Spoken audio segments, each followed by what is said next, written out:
Well, good morning, everybody. My name is Mike McClure. I'm with AdArt Sign Company. We're headquartered in San Francisco, California. We have 7 offices nationwide. We are a sign company. We do all types of signage, primarily custom electric, electronic, and digital. And thanks to David for organizing this great event. We had a great time here last year. I appreciate him asking me back again this year.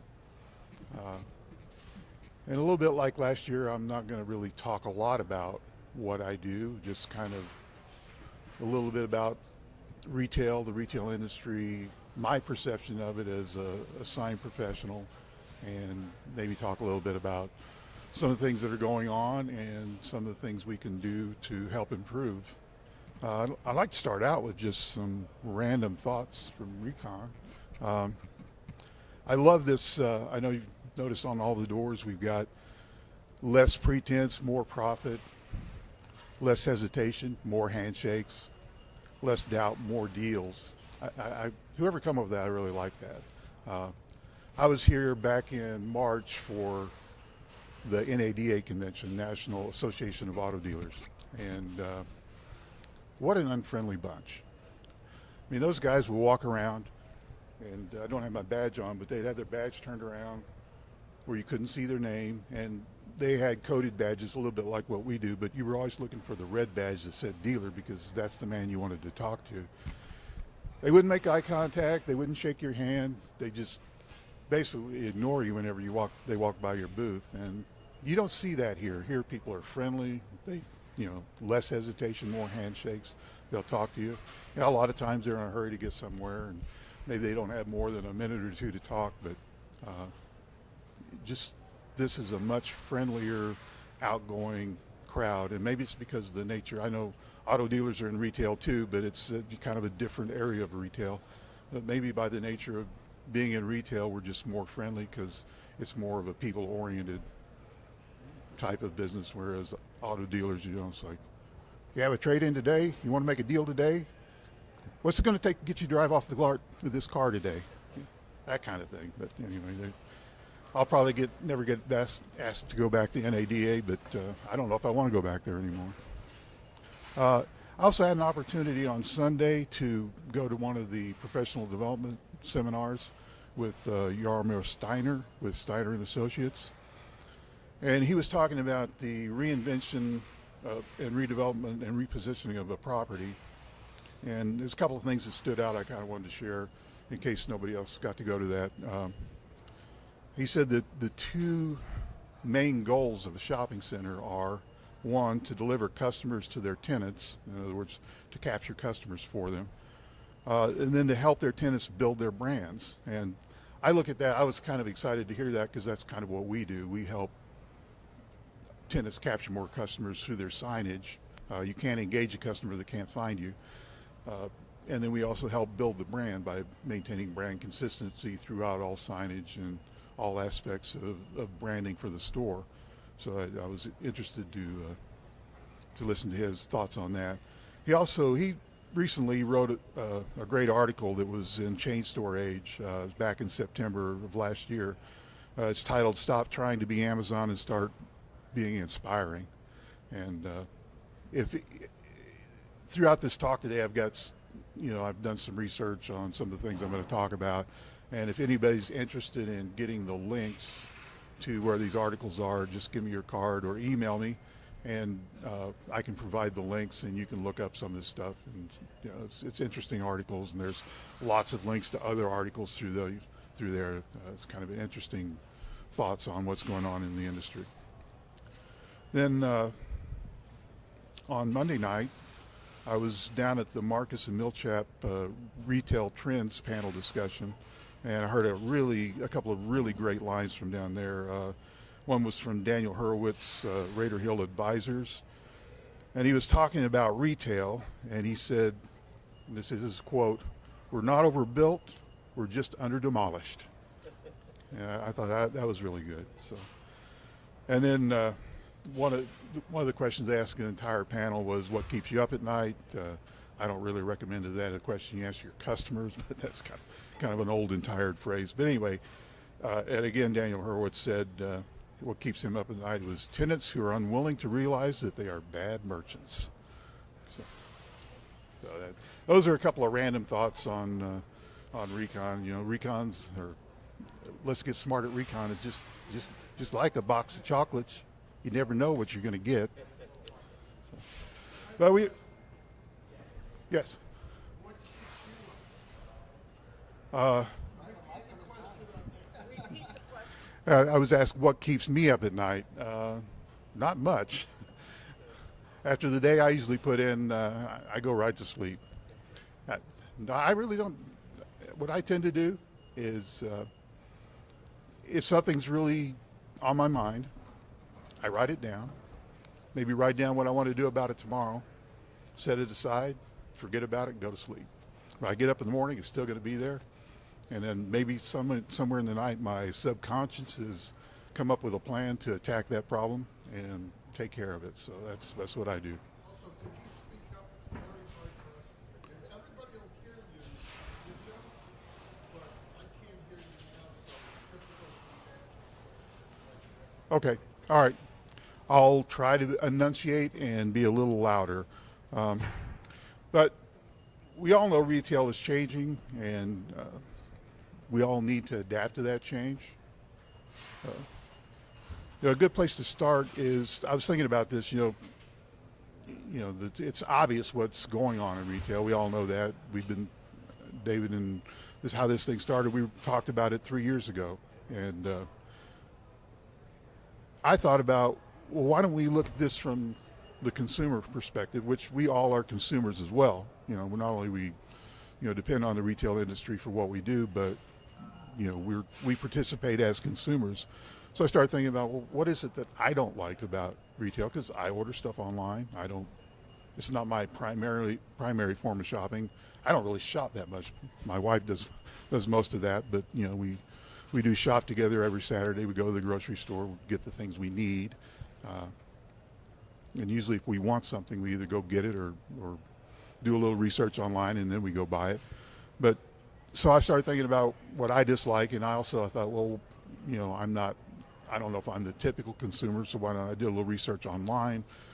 What is it that consumers don't like, or what do they hate about retail? And it turns out consumers love shopping in stores. It's the checkout they hate. And that's probably the first thing I think. I hate to stand in line. We hate to stand in line for anything. We live in an age of instant gratification. We want what we want when we want it, and we want it now.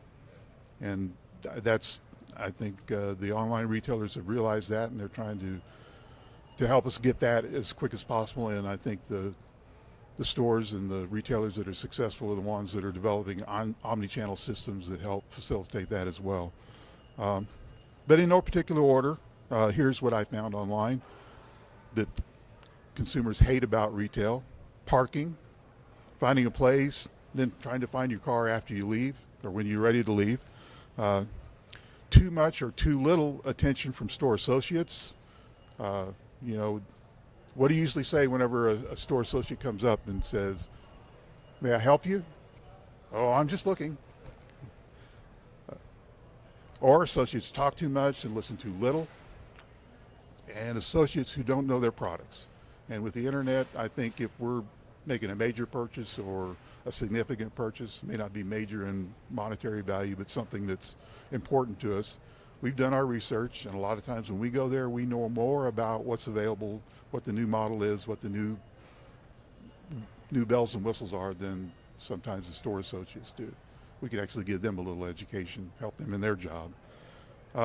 Waiting for anything, waiting for help, waiting to check out. Any waiting seems to be an annoyance for us. Again, I think we're just conditioned that way. Yeah. How about running out of stuff?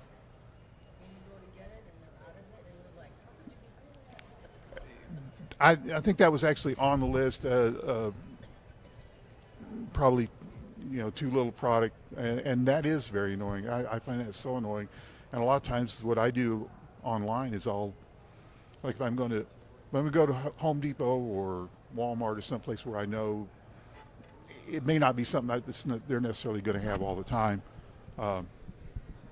I'll do research online, make sure that store has it, because, you know, where I live, I may have a couple of other alternatives. I may have to drive a little further, but it's not like I'm gonna have to drive half a day to get it. But it's Or when you go to a store and you need a certain size and they don't have it at that store and they say, well, you'll have to go to other stores, and they don't offer to source the alternative for you. Now, some stores are fabulous at it and some are horrible at it. They're like, yeah, you'll have to just drive to 10 other stores and find it.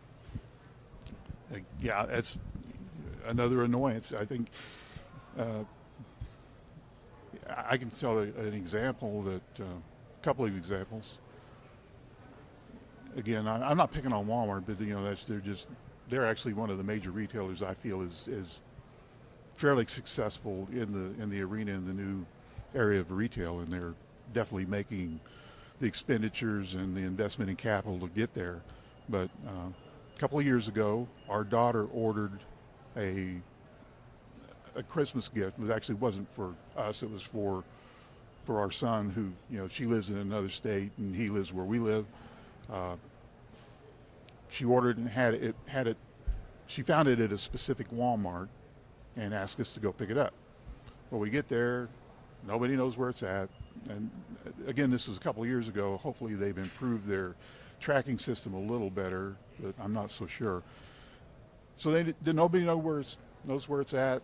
We look around for it, and they're just not really being very helpful. Well, this is an item that it was a fire pit, so it's going to be in the garden center. So I go out to the garden center because it's Christmas time. They moved everything out of the garden center and put all the Christmas decorations in there. And I go over there, see there's a bunch of merchandise under a tarp. I go over there and lift up the tarp, look around, and I found the fire pit. You know, now, I'm sure a store associate could have done that for me, but I kind of took matters into my own hands and did it myself. And then this year for Christmas, we ordered something. Now, we ordered it and had it delivered to the store, which is another thing that we do often. But again, we're in the store and we usually buy other stuff when we're there. A DVD for our grandson. So we go to pick it up. We show the confirmation. We had the email, show the confirmation. They can't find it. They look through every single box that's in there. They've got all these boxes of Christmas gifts stacked up everywhere. I go over to the electronics department. I find the DVD on the shelf. I bring it back and say, why don't you just give us this one? And they did. So there's a couple of examples. I mean, sometimes you have to take matters into your own hands, but you can get the job done if you have the ambition to do so. Another is annoying environment. Bad decor, too loud, too quiet, too hot, too cold. That's no place to sit. Now, this didn't really strike me as something that I ever thought about, but you know, sometimes people just need to sit down, just have take a load off. And How this, about bathrooms? I think that's mandated, but sometimes they're not available. You know, no public restroom. You see that sign a lot. I'm sure probably more so in the Northeast than. And we run into that like in San Francisco, because there's such a large homeless population. They kind of make those off limits to people. So. And the last thing that was on the list was that I recorded from there. There's several others, but I kind of just wanted to hit the highlights. Feeling unappreciated. When a customer walks in a store, that's their paycheck, or if we're working in a store, that's our paycheck. It's not the boss that signs our paycheck. If we're not doing any business, it's not like he can say, "Oh, don't worry about it. We don't have any money. I'll run home and get some more." That doesn't happen. It's like, here's your severance. Go find another job.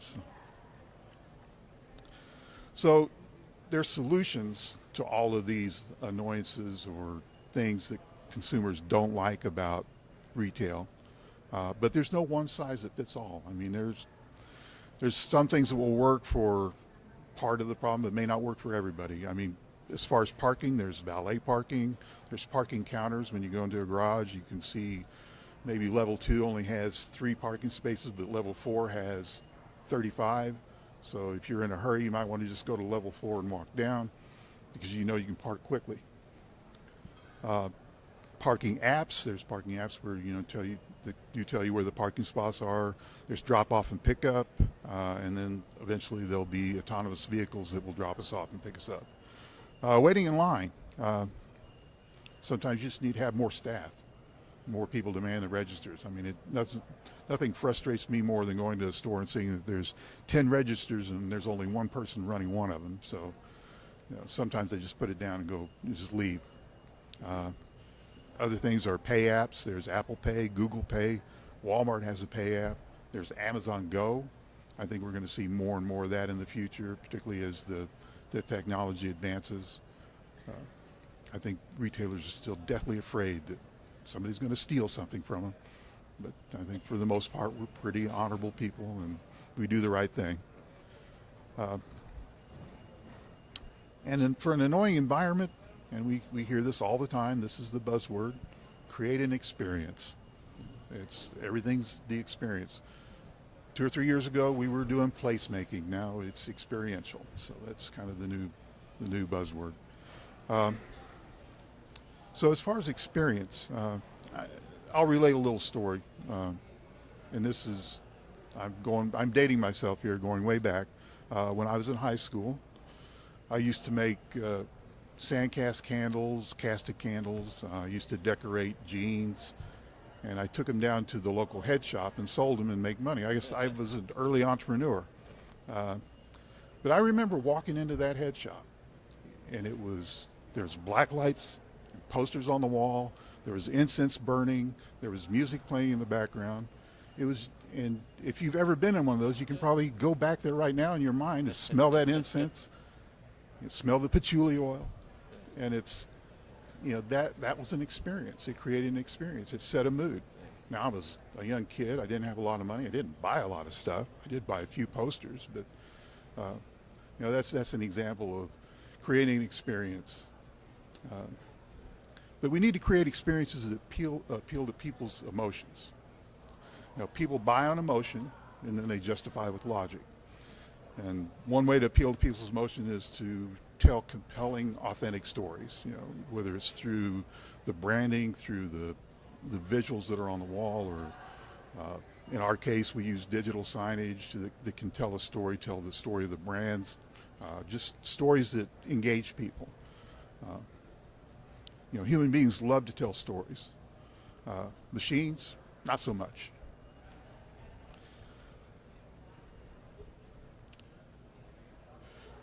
You just don't get that when you shop online. When you shop remote, there's no story per se. I mean, there might be a little blurb on the website. This is who we are, this is what we do, but it's kind of a one-way thing. There's no interaction.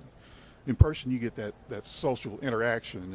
It's how you get people out of the house and into the store. It's interactive versus reactive, and interactive can disrupt outcomes.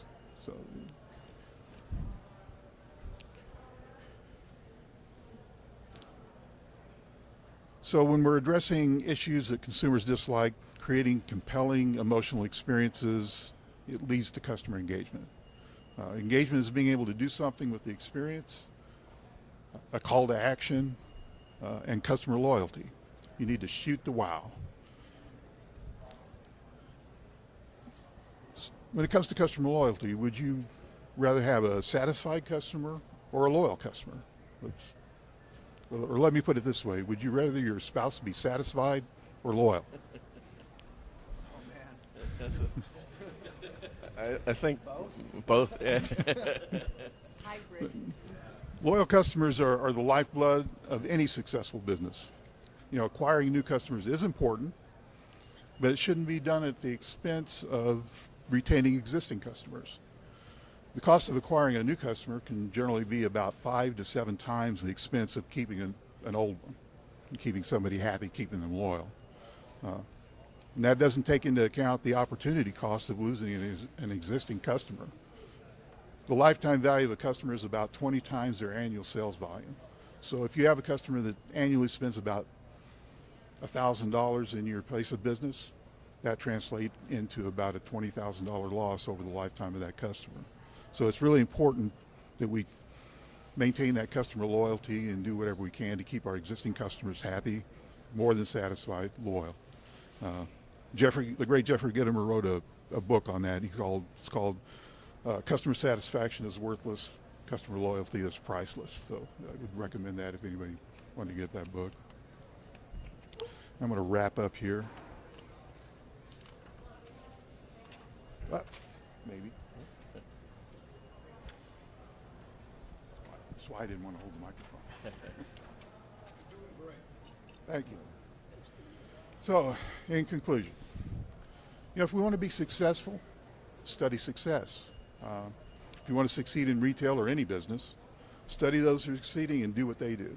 You might also want to study the failures and don't do what they're doing. So, I think the more prevalent our interaction with artificial intelligence, machine learning, and the devices that use it, the more we're going to long for the human connection.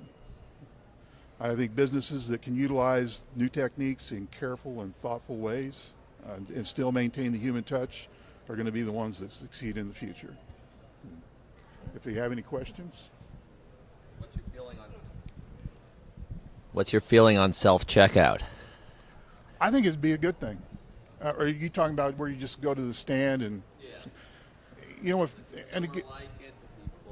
I like it. Are people stealing stuff? They're not stealing it, or what? Everywhere I go that has self-checkout, there's somebody there that's watching over you. No, I like it personally. What frustrates me is the grocery store I go to, it's usually 15 items or less, and I have way more than that. So I don't, and then you can't weigh things, and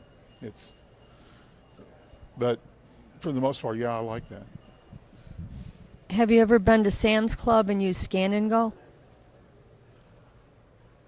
I have not. I am a Sam Club's member, but I have not used that. I don't know if ours has that yet. It's fabulous. I don't even want to shop anywhere else because of it. And that's part of the Walmart Pay app.